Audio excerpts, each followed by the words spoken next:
Hi students.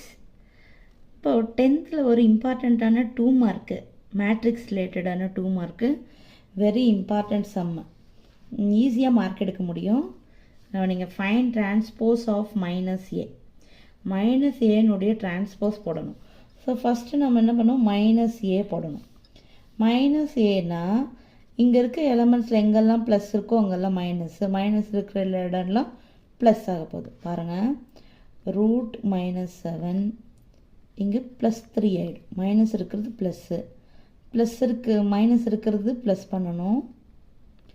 ப்ளஸில் இருக்கிற 2 என்ன ஆகிடும், மைனஸு. ப்ளஸில் இருக்கிற √3 என்னாகும், மைனஸு. மைனஸில் இருக்கிற 5 என்னாகும், ப்ளஸ். இதுதான் ஃபஸ்ட்டு மைனஸ் ஏ. இந்த மைனஸ் ஏக்கே 1 மார்க்கு. அடுத்த 1 mark the transpose of minus A. Transpose of minus ஏன்னா மைனஸ் ஏ டிரான்ஸ்போஸ். இப்போ இதை ரோவெல்லாம் காலமாக மாற்றினா சரியாக போச்சு ஒர்க்கு.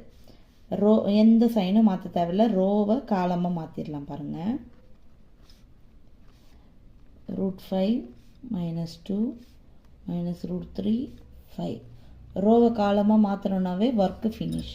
ஸோ மைனஸ் ஏ போட்டால் 1 மார்க்கு, மைனஸ் ஏ டிரான்ஸ்போஸ் போட்டோம்னா 1 மார்க். தேங்க்யூ.